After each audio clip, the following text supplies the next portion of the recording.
Good afternoon, everyone. Welcome to Plough Lane. Welcome to 9 Years TV, bringing you all the build-up to AFC Wimbledon versus Hartlepool United in League 2 this afternoon. Thank you very much for joining us. I'm Nick Draper. To my left, I'm joined by George Jones, who's get off Tinder, George, and to my right, Tom Large. And we are going to go straight into team news for this afternoon, as we have two changes to the starting lineup from the side that started on Tuesday away at Northampton Town. Lee Brown has come back into the side at left back in place of Jack Curry, and we're going to call him DJ number 10 back in for Psycho Jana. So Harry Pell remains on the bench. Tom, anything that strikes you as surprising about the lineup this afternoon? I think Jackson's just looking to try and get some goals. I think when Pell is in that 10, he brings a level of experience. I think, his games he likes to play, but I think it does hinder us slightly going forward. I think he focuses more on winding opposition players than kind of connecting on midfield and attack, and I think that's what he's gone for, is try and change. It looks to me maybe like Chiz in the middle, and then DJ and Ali either side. Okay. But DJ seemed to like to push through the middle, and I wasn't too mad about that last game. So yeah, I think it's attacking formation, and definitely one that looks more for creative output rather than gamesmanship.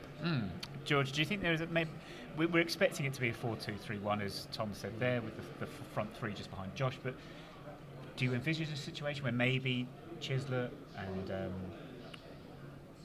got distracted there, where DJ actually plays a little bit more centrally, perhaps going as a 2, as a flat 4 in midfield? Yeah, I think our director's telling you to speak into your microphone, Nick. Oh, sorry, I didn't realise. Yeah, I do apologise. Yeah, so I do think it is going to be a 4-2-3-1, which is what your question was about, and I think it is going to be Chiz playing as that 10 in that role that we have seen with Peril this year, playing just behind the front striker. But it would be interesting to see, because the players we've got on the pitch, you can go into a 4-4-2 with the versatility they've got. You can go into a diamond if you need to. So it gives us a bit of versatility, but I'll be honest, I'm a bit disappointed with the team news today. This is, we've struggled for goals a bit this year. We, one goal in our last 8 or something now. It's something that I think I'd have liked to see a bit more attack. I mean, the front 4 is where I think roughly as good as it can be, but I would have liked to have seen Jack Curry start left back, just because it gives you something more going forward, because that back 4 now is very defensive, and Hartlepool, I know they've been on a good run of form, and we'll talk more about them later on in the show, but I would have liked to have seen this be a bit more aggressive today.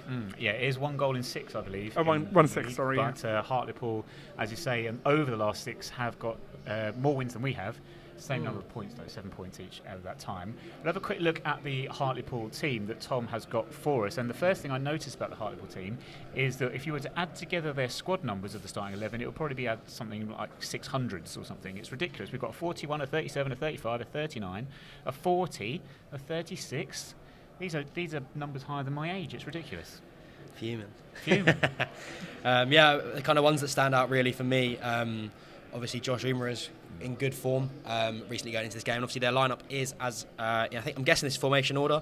Stolachik in goal, Dodds, Foran, Hartley, Pruti, Ferguson, Captain Featherstone, Silla, Kemp, Umar, Jennings, and on the bench there is a well-known face for Dons fans, Brendan Kiernan, as I think he's there on loan from Walsall. So he came earlier on in the season, I want to say. Didn't make a great impression, but new club and might have some better players around him. Yeah, he got some game time on Tuesday night. Josh Umera, their top scorer, 10 goals in the league so far this season. He came off at half-time in their defeat at Crewe.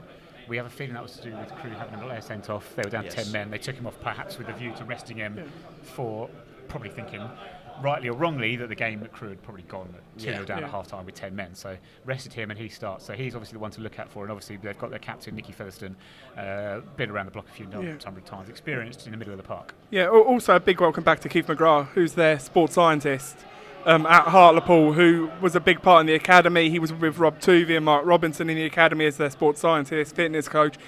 Great for him to get the opportunity to be at Plough Lane today. So big welcome back to him and Brendan Keenan, who he's doing absolutely brilliant things in the community with his focus on mindset and, mental health. I know we came here early in the year, but it's great to welcome him back as well. Hartlepool do have some threats. They are a good team that we've seen this year. I mean, we all know about their striker, who I know we're going to talk about with the Hartlepool fans later. But they're a strong team, and it's going to be a test. But I would like to have seen us be a bit more aggressive in the face of it. I'm just slightly hopeful it's better than the reverse fixture, because that was a my dire 3-hour train journey to Hartlepool Yeah. was not rewarded with a good performance. No.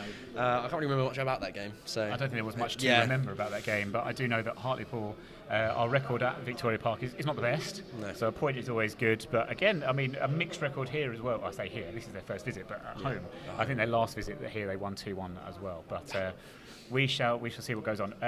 We will be talking to our Hartlepool fans who are joining us very, very shortly to go more in depth with their side. Remember, if you are watching us, please do try and pass on your comments to us. We are without a screen for us to be able to see them today, but with Spike directing behind the camera, we're sure we'll be able to find a way and get some of your comments and predictions for today's games as well. We will, before we get on to other bits and pieces and some highlights videos, just want to quickly talk about how we're performing going into this one.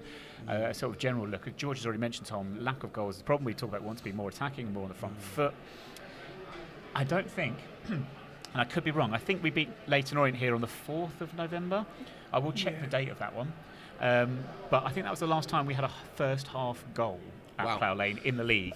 So surely there's something, surely today we will at least have something to celebrate or something to do in the first half other than just sit there and try and avoid falling asleep. Thinking of half-time snack or something like that. Yeah, trying to get some alcohol at half-time or not, as the case may be. Yeah, what happens this time? Who knows? It's a lottery. We don't know. Yeah, I hate to cause conflict, George, but I disagree. I don't think our fullbacks are where the issue is. I don't mind Lee Brown and Gunter starting. I don't think that's going to affect our attacking input too much.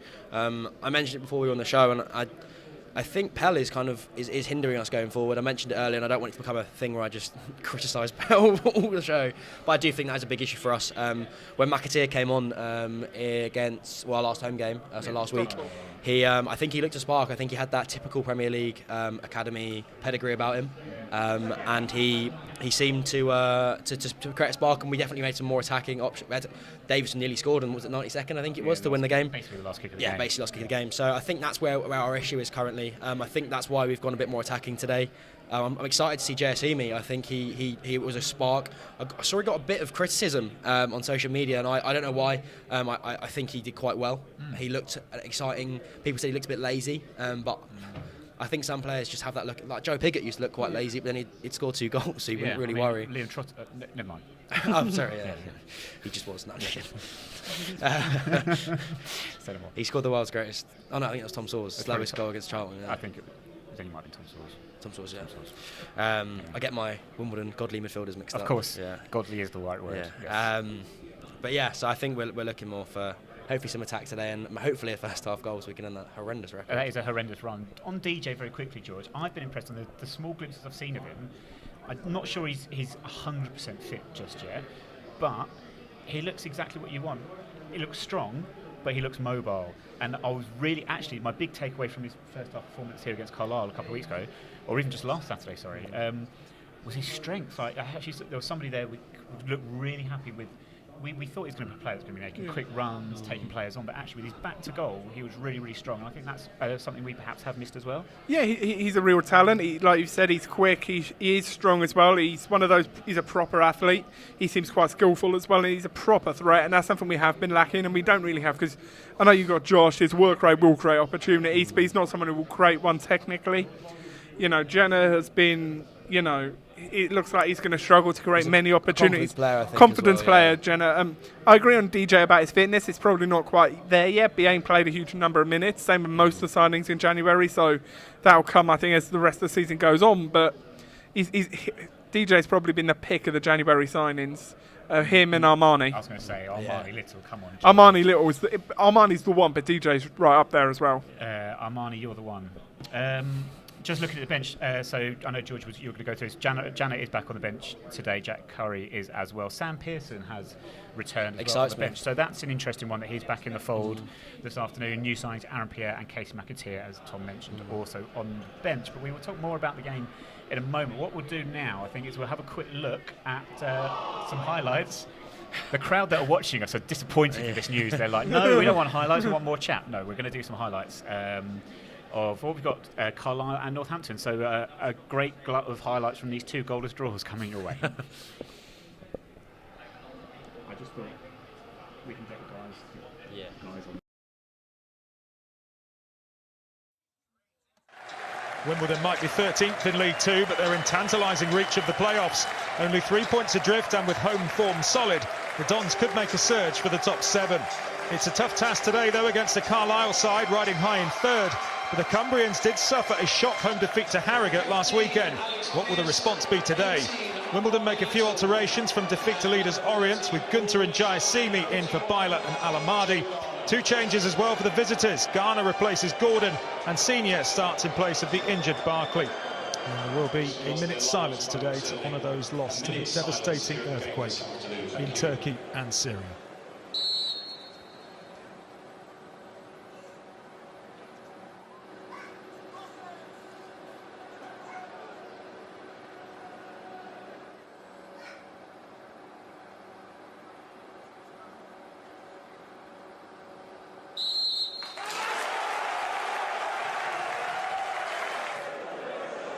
Big game this for both sides. Carlisle did win the reverse. Fixture 2-1. They've never done the double over Wimbledon. Only Saiter for the visitors. Free kick for the visitors. 6 defeats all season. They don't lose many. That's flicked on. And that could have gone anywhere. And Wimbledon escape. Right on the stroke of half-time. Oh, it's a big chance, and it's missed. What a chance. Today. Very well travelled, considering the distance. Oh, and that's a poor pass. Straight into the path of Chislett. Good clearance. Gibson. Flick back into the area, not a bad ball in. Big chance coming here, and it's fired over. Huntington for Carlisle. Moxon. Trying to create something. That was Patrick. They're pressing here, Carlisle. Big save by Sanev. It's one-way traffic again. Just wasn't the right ball. And now Wimbledon have it. And that's touched on by Alamadi, who's looked lively since coming on. It was a great cutback. Might still be an opportunity here. And it's been squirmed over.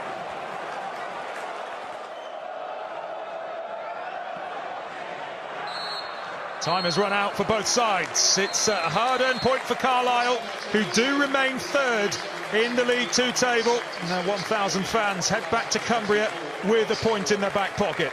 Now the Dons unbeaten in 8 league games at home, but they...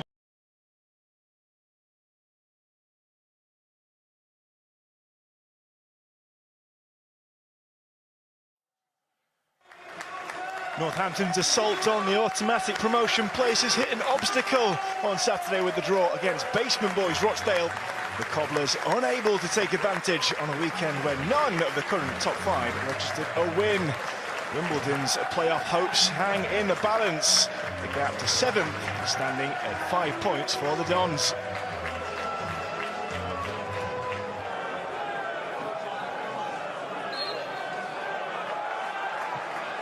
Very little margin for error for Johnny Jackson's men going forward.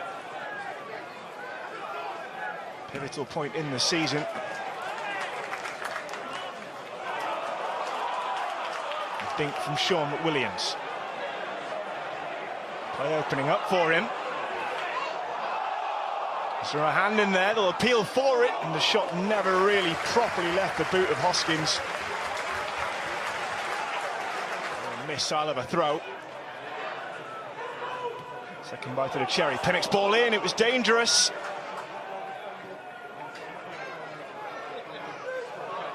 Initially Hat clear, the dancing feet, but Leonard again. Chance to test the visitors. Worked in dangerously, it's begging to be put away. And Guthrie couldn't finish it.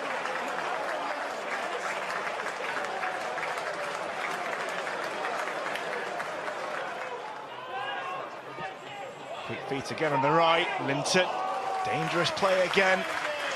Danev, a busy then Little's ball in. It's swerving, and it's dangerous for the home side. That could have gone anywhere. Great hands from Tom King. Apare will chase it, Apare will get it. Coming forward in numbers here, Fox. There are men in the centre. Mintet's ball in, straight at the goalkeeper. Hoskins with the header. 2-0. Had far more trouble this evening. Could they be in here? And they can't get away. The follow-up's just wide.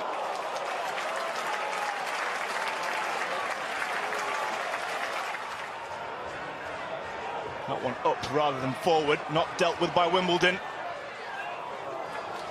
Again, only a tame effort for Nick Zanev in goal. Is a major opportunity to make up ground. Passing the Cobblers by. The boos ring out at Sixfields.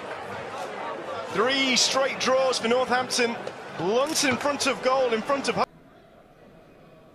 All right, so we've got some breaking news for you. I think the NHS have just have added watching AFC Wimbledon on the list of prescriptions for curing insomnia, because the last 2 games, Tom, have been dreadfully boring. But anyway, moving on, we are back. We are now joined, as you can see on the far end, by Jack, our fan from Hartlepool United. And Jack, we were having a brief chat just off camera, and it got me to thinking, sorry, I will get to you in 1 second, but I have to tell off George very, very quickly, because George did a whole list of welcome backs early, didn't he, to people that, some guy I've never actually heard of. But yeah, we forgot Keith Curl. Yeah. George, how you Keith Curl, sports scientist, but not the manager. Yeah. We got some. Not like someone on this panel to forget, ex-players or anything, is it, Tom? Whoa. They played before I was born. Simon Bassey did actually play for us. Yeah, it's true. Anyway, so Poor moment. It was a low moment. So, but Keith Curl, returns today with Hartlepool. Jack, how have the fans taken to Keith? Is it his second spell with you? Or have I completely made that up? I don't think so. No, I think it's his I've first. completely spell made at the that club. up. Okay, ignore me.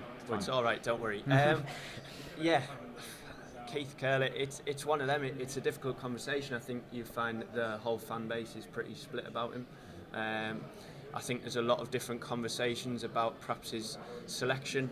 Up until recently, Ben Killip, who usually has been starting in goal, was under a lot of pressure. Pools fans, quite a few of them were calling for him to be dropped due to his performances, and eventually he's done that. So it's good that he answered that, and he was brave enough to make that call, which was probably quite a tough call, with Ben being at the club for the period that he's been at so far. But yeah, personally for myself, I'm not fully convinced on his tactics. I think he's a bit erratic, the way he changes things up sometimes. His substitutions are questionable. But look, at the end of the day, we've got to get behind him, because we're in a situation where we cannot afford to be changing a manager yet again. Yeah, as Southampton did in the week again, with all the planning of, I don't know, let's not go down that road. Anyway, right, so Jack, what can you tell us then about your team then? So you come into this game, you've just dropped into the bottom 2. Gillingham, as we thought would happen with their spending in January, have improved, and they've motored up the table, and you slipped into the bottom 2 with a defeated Crewe in the week. But it looks to me, and to us, and without knowing, you've got some quality players in that lineup. We're thinking particularly an area we can see, top scorer, Nicky Thurston we've touched on. So what can you tell us about your side?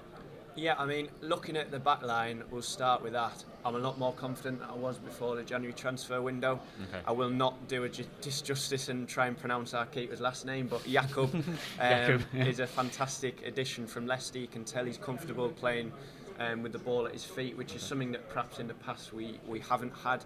It's been kind of get that ball, hoof it up the pitch and hope that Umra wins the flick on, but yet again for who? But we brought in Jennings from Stockport. Hopefully he'll be able to add something. I really, really, really like Daniel Dodds, Super Danny Dodds as we call him at Pose. He scored a really, really good goal away at Doncaster a couple of weeks back, and then he scored an absolute screamer last weekend against Sutton when we were 2-0 down. So yeah, he's someone with a lot of talent, young lad. I think it gets depressing when a player is currently younger than yourself by another month, and he's ripping it up for the club you love. But yeah, looking at the back, it's a lot more solid. We've got Ferran there, a player who we've got in on loan from Arsenal. Looks like he's played at a lot higher level and someone with a lot of quality. A couple of ex-players like Peter Hartley coming back to the club, hopefully helping out. Another London lad, Eton Pruti from Brentford. He's someone who you can tell has played at a higher level, although it's not been that first team. He's been brought up through the ranks. But there's people in there that can excite you and bring pace to the team, like Kemp as well. So yeah, look, heading into this and heading into January after the window we had, I'm a lot more positive than I would have been if we hadn't made the recruitment that we have done. So tell us, how are we going to? What's your shape then? So is that a flat back four? Is that what we're looking at, or how does it work? Well, it's one of them. So we seem to change it quite a bit at the minute. There's the absence there of Jamie Sterry. He usually plays at wing back. He got sent off on Tuesday night. Course, yes. So that wasn't ideal. That kind of killed the game from the off. So yeah, look, the way we're probably going to line up, Dodds has got pace. You're probably going to have Pruty, Hartley and Ferran in the middle. And then you've got Fergie and Dodds as your wing backs. Then you'll have Featherstone and Silla, and then you'll have the three up top in Kemp, Umrah and Jennings. Umrah through the middle. Someone who I didn't mention when you're asking about the squad. Absolute class act. Really, really good addition, and I think we'd be lost without him.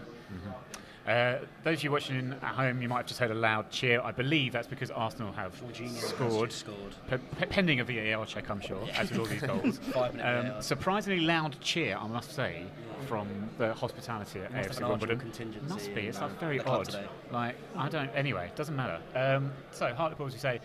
We've talked about Josh Umera, obviously, who we're most worried about today. But it sounds like you've brought in a lot of players in January, as we've had a big shift around as well. A lot of young talented players coming from Premier League teams on loan, so a different challenge than perhaps we faced or would have faced before Christmas. Your form's not been too bad. I think you picked up 7 points from your last 6. You got a couple of wins. Good win at Doncaster. Seemed to kickstart them into a bit of life as well, because they've improved since then. And then, as you mentioned, you had the defeat on Tuesday night, but then last week, an encouraging point against Sutton, 2-0 down, came back to a draw 2-2. Yeah, no, definitely. I think when you're in the situation that you're in, and we find ourselves in, we've got to take every single point. And to see, it's disappointing, right, that we needed a player from Sutton to be sent off for us to be able to kick-start the game. However, we've come back, we've shown character, we've shown fight, and that's all that we ask from the lads week in, week out. Like, I'm sure it's the same with you guys, with your players. So yeah, look, Doncaster was incredible to go there, get a result in front of over 1,000 fans as well. I mean, for a team that's struggling, these supporters just never stop. We're at home and away every week, and I think that's exactly what you need when you find yourselves, especially in this situation. How many are you bringing today? So we've sold out the initial allocation, which I think was 300, and then I think we've made a good dent into the next little section that you're giving us. So, it all depends if people fancy it. I think with the few train issues going on, that obviously makes it more difficult, but fair play to every single one of them to come down. Well, it's quite some. I remember I did Hartlepool away at the start of the season. It's quite some journey. So whether by bus or train or driving, it is. However you do it, it's an impressive feat. It is, but a nice trip always up to Victoria Park, though. Classic old school ground. We do love it up there. Right, let's have a look at some statistics then for the current head-to-head, as it were.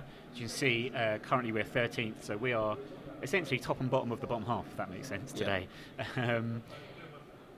Stu with these stats. We need Stu on to explain these things to me. What does that mean? We're 19th in the league for goals scored, I assume that means. Scored 30. So 30 goals scored, 19th highest in the league. That's actually not as bad as I thought it would be. So we're literally averaging. How many of those have been since Christmas, though? We need a pre-Christmas and a post-Christmas version of these stats. Do you know actually what you can have is you can have a post-August stat, which is 22 goals in 25 games in the league, which is not really good enough. But defensively, as you can see, this is why we are comfortably in mid-table in no danger, because defensively we are really solid and haven't conceded more than a goal a game. However, shout out to Nick Zanev. Shout out to Nick Zanev, absolutely. Again, on form the last couple of weeks, and a fantastic couple of saves last week against Carlisle, which I think I was getting myself confused with Keith Curl, if I'm being honest. Defensively, though, Hartlepool, you can see, got the worst defence in the league. But have you noticed? I know you've let in 2 to Sutton and Crewe this week, but have you noticed the improvements that have come with, as you said, the new arrivals? Definitely, 100%, without doubt. You look at the players that we brought in.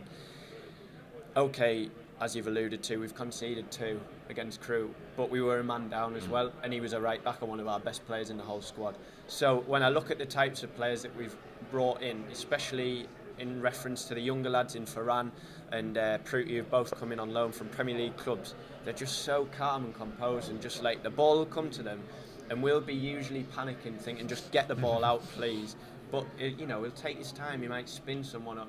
look, at the end of the day, we're not in the position to be playing fancy stuff at the back. Yeah. But my point is that there's a bit more composure. Peter Hartley, who we've brought back in, has also been fantastic in terms of he's always talking, always communicating. I think this really helps benefit the younger lads. Yeah. And at the end of the day, you need confidence in your keeper. If you don't have confidence in your keeper at the back, and it's vice versa, you're off to a bad start already, and I think with bringing in a keeper on loan has really benefited that. So, look, the stats don't lie. We're in the position we are because of how poor we've been, but I'd say there's been an improvement. Tom, I saw your eyes light up there at the mention of the importance of a goalkeeper. They're green. There's a cheers. I think There's another cheer. Arsenal have just scored again. There's another goal for Arsenal. Yay. But yeah, sorry, Nick Zanev. Your eyes lit up there at the mention of the importance of a goalkeeper. I just think, again, I'm not here just to bleat on about Nick Zanev, but I think he's really had a good redemption arc. I think you go back to before that Sutton loan a couple of seasons ago, and he was half the keeper he is now. He's come back, and as you mentioned, kind of having that confidence in your goalkeeper is so important. I look at it now, and when we're 1-on-1, I some of the people around me might not agree, but when I'm in the stand, but I am confident when he gets back there, and I think that is by having a settled back line. The season before we were changing a centre back every game, not by choice. Injuries come in, and that's something you can't help. But now we've got that solid pick of PK, and then obviously Alex Pearce has stepped in fantastically. I think he was very, very doubted ahead of going into a back two that he wouldn't be able to hack it with his mobility, but I think he's actually stepped in better than anyone else we've got, and I think that is now our centre back partnership. And then you've got that back three of a goalkeeper and two centre-backs, which is what you need. And I think that's why now we're seeing so many clean sheets. Obviously, we had some full-back talk earlier, but I like the fact now that we can change our full-backs and it isn't disrupting our back line too much. We've had many different pairings now of Curry, Belair, Gunter Brown, and kind of the mixture of those, and that's not affected us, and I'm really happy about that. Sorry to be a nuisance, Spike. The slide we just had up, actually, just the image we had, just the sequences I just want to touch on very, very briefly before we let you go, Jack, 'cause I know you want to get round to the away end, but no draw in the last 10 away games for you. I am assuming that our stat there, no goal conceded in 3, is at home. Yes. Because we conceded to Leyton Orient, of course, at Brisbane Road. No defeat at home in 8 either. No draws. It's not looking good for us. Those stats, law of averages doesn't encourage me. I think we could be on for a draw today. Jack, what's your prediction for this afternoon? I think it's a really difficult one, if I'm honest. I think every single game this season has been like, we're going to have to wait to see what team turns up, because some games will start really well and we might get a goal and then we'll kind of sit back. And that's the most frustrating thing. We're a team that seems to be just playing one half, and you can't afford to do that. But look, I'll take a point today. I really would, because it's better than losing. But why not be positive? Let's go with a 1-0 Hartlepool away win. Josh Umaretta get the goal. The chances of us not scoring are high. Yes. So yes, I think that's a safe prediction. So cheers, Jack. Just you was at home, so you came down the sports coach? No, Megabus today. Megabus. What time did you depart? I tell you what, I was dreading the fact whether I'd actually ever end up in London coming through Megabus. There are other providers available. But yeah, look, at the end of the day, it's what you do for the lads, week in, week out, as much as you can. I'm at university in Sheffield, so it's different for me, and I live in the Lake District, don't live in Hartlepool, so it's a big commitment to get to home and away games, but it's the same as everyone out there who's made the journey down from Hartlepool. They've just got to be saluted, really, and fingers crossed get rewarded. I know you boys won't be wanting that, but certainly today. No, absolutely. Fair play to all the visiting fans coming down to Plough Lane. First visit to Plough Lane for Hartlepool today. Right, Jack, thank you very much. We are going to go to a video now of an interview conducted at the training ground yesterday, filmed by Stu. Interview conducted by Chris Thorpe, not Craig Thorpe, but the interview was with Craig Cope, our new head of football operations. So enjoy. Yeah, so my first month's been interesting. A really positive experience. Coming in mid-window can be quite daunting, but I saw it as an opportunity. Obviously, I'd heard a lot about the club before coming in, about how we've dealt with setbacks in the past, and that was no different when I saw it firsthand in my first recruitment meeting when we got dealt with loanees being recalled and interest in Ayoub. So it was really good to see firsthand how the club came together, especially the management staff, and we all integrated very quickly, came up with a solution to our problem and acted upon that. So that obviously leads on to the January transfer question. So at the start, obviously we got dealt with that. Moving into the later stages of the window, we knew exactly where we wanted to go. Myself, Johnny, Jamie Johnson, who was our interim head of recruitment, and the guys here worked really hard to ensure that we came out in as good a shape as we could moving into the rest of the season and best preparing ourselves for that. In terms of the club as a whole, going away from the recruitment, speaking to people before coming in and doing a lot of research, obviously, you know, about the fans, the story, the journey, how everyone's together, there's that resilience and a bit of defiance there. And obviously you hear about it coming in, but actually experiencing it firsthand, and I haven't been disappointed at all. It's really got under my skin. My family have been down to games, it's got under their skin, they love the story. So really happy to be in. I can't wait to kick on with everything.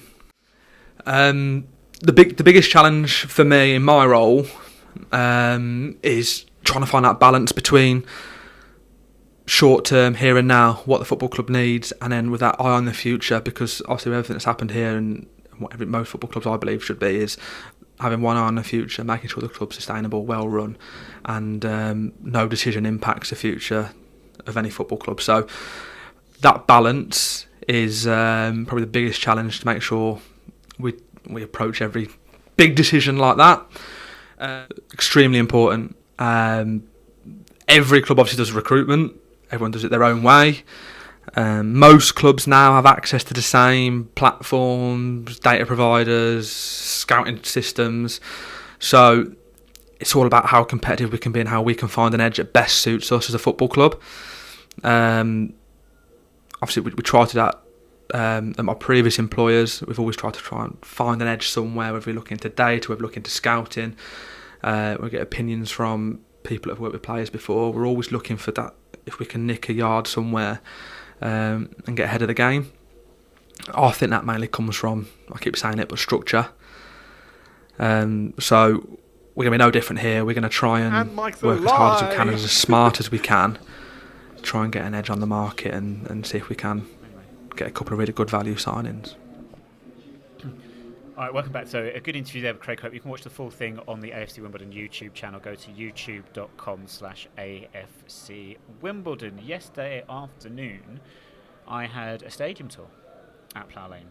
Very nice. Whole family came down with a stadium tour. Eric Samuelson delivered it, and at the end of it, we were just having a chat afterwards, and he referenced something about somebody had thanked him for his time at AFC, and he said, "We're not asked."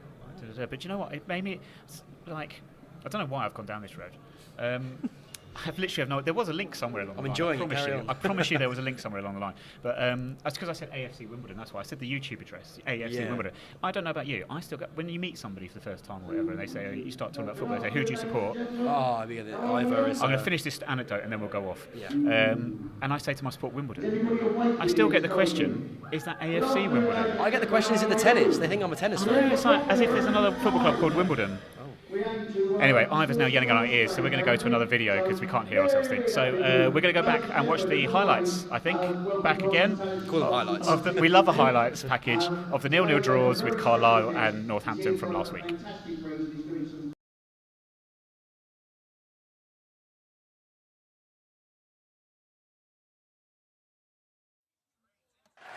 Wimbledon might be 13th in League Two, but they're in tantalising reach of the playoffs.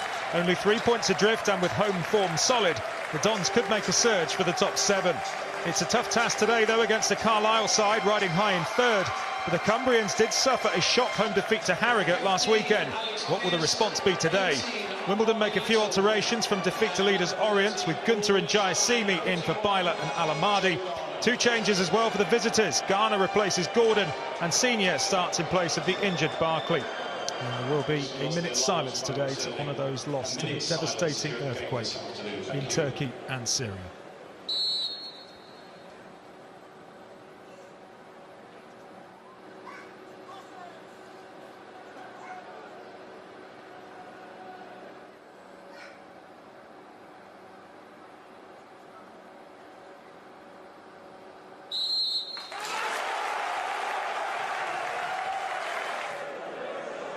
Big game this for both sides. Carlisle did win the reverse.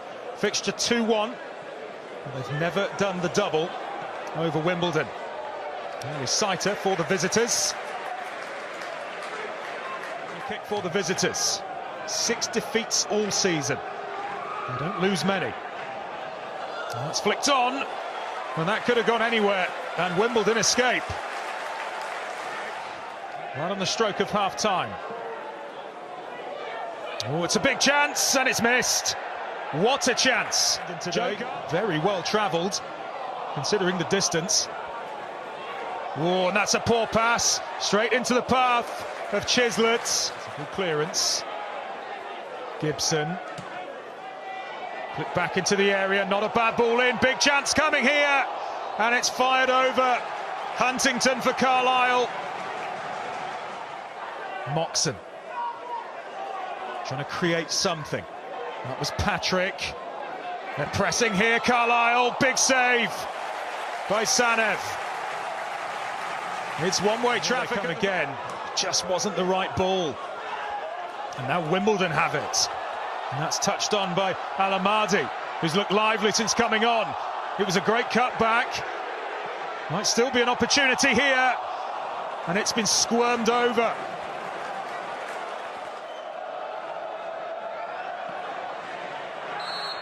Time has run out for both sides. It's a hard-earned point for Carlisle, who do remain third in the League Two table. Now 1,000 fans head back to Cumbria with a point in their back pocket. Now the Dons unbeaten in 8 league games at home.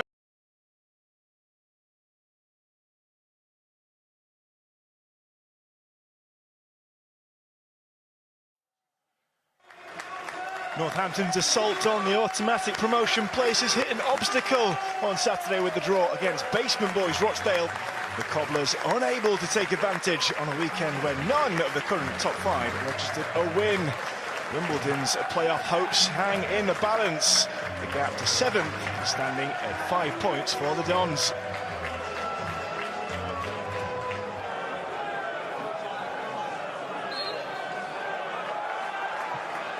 Very little margin for error for Johnny Jackson's men going forward. Pivotal point in the season. A dink from Sean McWilliams. Play opening up for him. Is there a hand in there? They'll appeal for it, and the shot never really properly left the boot of Hoskins. Missile of a throw. Second bite of the cherry. Pinnock's ball in, it was dangerous.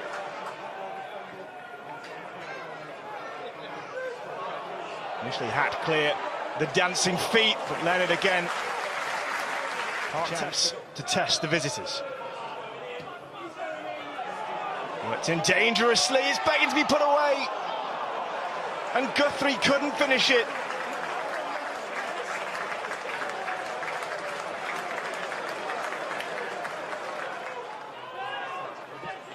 Quick feet again on the right, Linton, dangerous play again. Zanev, a busy then for Little's ball in. It's swerving, and it's dangerous for the home side. That could have gone anywhere. Great hands from Tom King. Afray will chase it, Afray will get it. Coming forward in numbers here, Fox. There are men in the centre. Linton's ball in, straight at the goalkeeper. Hoskins with the header. 2-0. Had far more trouble this evening. Could they be in here? And they can't get away. The follow-up's just wide.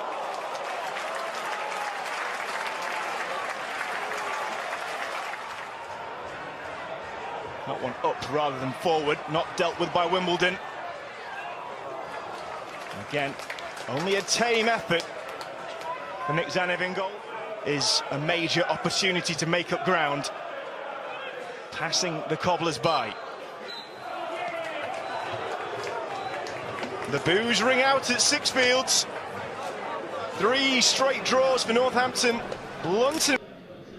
Good afternoon, everyone. Welcome back to Plough Lane. Welcome back to 9 Years TV. We're just going to finish off with a few little bits and pieces before we get off to kick off here for AFC Wimbledon versus Hartlepool United, not Carlisle United. I keep confusing the two in my head. I don't think I've messed up yet, apart from the key curl thing, but it's all right. got away with it. Nobody noticed. We'll let it off this time. Yeah, thanks. Yeah, I mentioned it once. I think I got away with it. Anyway, right. I'm Nick Draper. Left George Jones, to my right Tom Large, and to our far right now joining us is Stuart Deacons. Hello, Stu. Evening, afternoon. It feels like evening. Yeah, it's been a long day for you. Stadium tours and now this, and Yeah, I'm tired. I had a good stadium tour, and I've just watched the last with the Arsenal.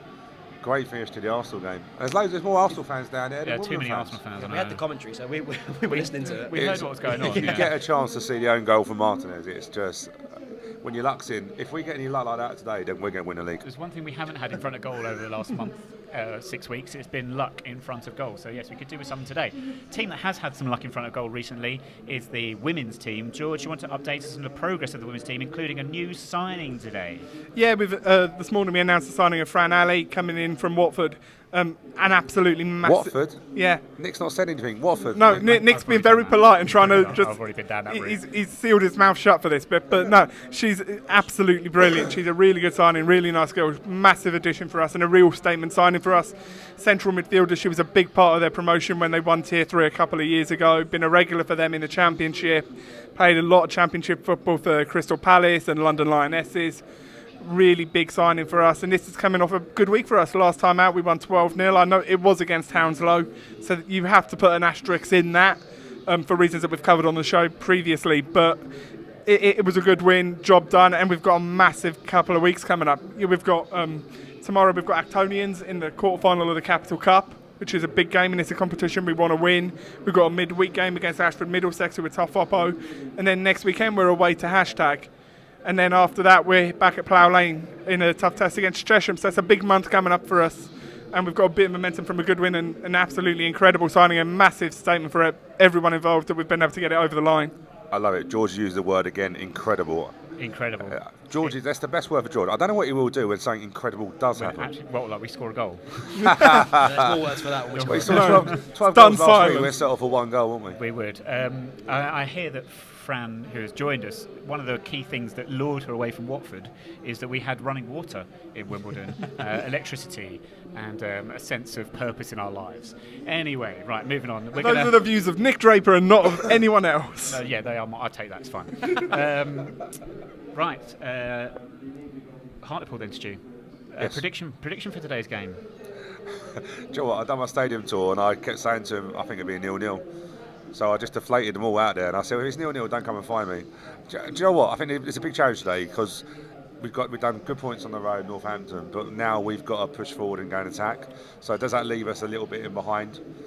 So the emphasis on us is to attack the game because Hartlepool will probably take a point here today. Yeah. I think it's going to be, do you know what, I'm saying 0-0, but I think it might be a little bit like the Harrogate game we had because Harrogate come and were quite free. We had to go and attack them. Yeah. Do you remember we were holding on against Harrogate, weren't we? So, do you know what, I think my gut thing is if we win it's going to be a 1-0, but I'm interested how we push forward because it's a different test for us today. Mm-hmm. Yeah. Tom, what do you think? Scoreline prediction-wise? Well, probably 0-0. But you've got to be positive, haven't you? So, do you know what? I'm liking the attacking output we seem to have out there today, and we've got some good options off the bench in McAteer and Pearson. So, 2-0, pushing the boat out. Yeah. I'd probably be wrong, but pushing the boat out. I'll take 2-0, George. I want to say 0-0 as well, but I'll say something different just to change it up. I think it's going to be a 2-1 win. I think Hartlepool will take the lead, and then we'll come in and overrun them in the second half. So I think it's going to be a 2-1 win. I think you might be right. I think the first goal, as to use the cliche, but especially today, because I think if we score first, as we've said, we know what we do. We sit back, defend deep, and we'd make it really difficult for them. Likewise, if they score first, the onus is really on us then, and that's where we do struggle, especially if they defend deep with the three centre halves, like Jack, our Hartlepool fan, was saying. I'm not too sure if you've done the graphic where they've been behind 8 times away from home at half time. Wow. So they trailed 8 times away from home. Yeah. I think we've only been in front twice. Yes, we were saying, what I mean by that is it sort of feels as if they concede a goal. But just looking at the bench, if you look at the bench, there's probably 5 attacking players within there. Yeah. So there is attacking options because Curry is an attacking option on that side over. So I suppose we've got him on the bench. But I'm pleased to see DJ playing. But we just need to get Davison in the box. Yeah. It's just, I think every proper service, I think, is what he's missing out on. He has to make everything work himself, and he's a little bit. This is going to sound negative, but it's not. A bit like building a china shop. he kind of puts his shoulders out and just holds defenders off, but no one comes near him. Yeah. So we're so far detached. That's your problem. That's the problem, and that's what I think is going to help, having someone directly behind him that's a bit more creative like Chislett. He's going to allow him to maybe get a better quality of ball through, or someone that's making those attacking clever runs with DJ and Ali either side, and that I'm hoping that, because Ali's kind of a little bit. He does give me striker vibes. I think he is more of an attacking, maybe not so much as an out-and-out winger, but more of like an inside forward, for use of modern football terms. But the Martin Little's another start. I think he's made that position his own already, hasn't he? What a player. No, I do think, talking about the bench, it's the first time we've had versatility in terms of the type of attackers on the bench, because you've got the striker attacking players on there, like your Pels and your McAteers, players who, if we're losing or we need a goal, you can bring on. But then you've also got the players you want to bring on if we're winning, your Jenners and your Pearsons, who are just, you can send them on and they just play on the shoulder and stretch a game when we're winning already. So it's nice to have that versatility in this. We might need that today, because this game will go 90. This ain't going to be a blowout either way. This is going to be a tight game all the way to the end. This game will go 90. Most games do, George. Well, some games go 97. Yeah. Well, no in League Two so far. I've only got 18 extra minutes. A game lasts 90 minutes, Nick. There's a new one for you. I am now worried, It's viewers, an educational show. because, well, it is. But what happens if we have another power surge that knocks out and the game's abandoned? And then it's not gone 90 minutes. Then you're going to have egg on your face, George. Can I just quickly say that when I was here early today, and Danny Macklin, bless him, they were testing the PA for all the sound. It was like, this is not going to fail today, even though the power surge wasn't. Not off. No, we can't do anything about it. It was just funny today how much they were testing, and I heard 21 seconds to go. Loads of old cheese music. I was loving it out there, like cheese music. It's like a concert. I was waiting for Saturday night by Wickfield. Didn't happen. But do you know what? It's like a little disco out there earlier. Oh, love that at half time. Love a bit of cheese music. I just wish I could make a pun on a song title very quickly, but I couldn't get one in time. So never mind, we'll move on. Just a very, very quick look if we've got the fixtures elsewhere today. Stu, I do have to, unfortunately, I'm really sorry, I do have to pick up on the spelling of verses. What have I done? I think you need a U instead of a second E for verses. Yeah. We're going to sing it. We're going to sing. We're going to sing the fixtures. This is the verse, yes. But otherwise, highlights of that fixture list: Rochdale, Gillingham, maybe. Oh, thank you, George. Barrow interests me, because Barrow are dropping like a stone at the moment. Yeah. They're below us now. So Bradford, Barrow. Apart from that, not really. Rochdale, Gillingham, that would be a normal bottom of the table clash, but Gillingham are effectively an imposter in the bottom there, aren't they? They've done really well. One for me, bit of a rogue one. It's probably will be 0-0. Tranmere Mansfield. I think when we went to Tranmere, they played good football. And especially at home, they had good support. And Mansfield, they beat us 5-2, so they can score goals at some point in the season. 4-0 at Carlisle. They've got goals this season, so I think. I think Mansfield will be looking to push back up again into that top three, so I think that'll be a good game. Both teams will want. Tranmere have fallen down a little bit, so they'll both want that win. I mean, most teams want to win, but they'll want that. I think there'll be extra impetus that for both teams. It should be a good game. George has just told me that I'm not sure it's quite full time yet, but Northampton were... No, it'd be half-time, wouldn't it? Because they kicked off at 2. Sorry, every game lasts 90 minutes. Well, apparently not in my head. In my head, it's 45 minutes nearly done. Northampton are 1-0 up against Grimsby currently, so... 19th, actually. So there's that. Cool. Right. Should we do a quick rundown on the team lineup before we go? Give one last look at the team. Put extra stress on Spike behind the camera. So you line up there: Nick Zanev in goal, back four of Chris Gunter, Paul Callenby, Alex Pearce and Lee Brown. A midfield two, I'm guessing, of Woodyard and Little. Attacking front four of Ali Al-Hamadi, Ethan Chislett, JSEMI and Davison. And obviously a bench of Broom, Jana, Pell, Pierre, McAteer, Curry and Pearson returns. Absolutely. Cool. Sorry, I thought she was going to say there. No, cool. No. Okay, looks good to me. That's it. That is it. So if you're abroad, you can watch on iFollow. Remember to go to afcwimbledon.co.uk to find out how you can do that. Updates will be on Twitter at 9Wireless Podcast and at AFC Wimbledon as well. Otherwise, that is it. So thank you very much for joining us. Thank you, George, Tom, Stu, Jack, our Hartlepool fan, and Spike and Rob behind the camera as well today. We'll be back at around 5:10-ish. To review whatever happens this afternoon at Plough Lane. Hopefully some goals to bring you. We will see you then.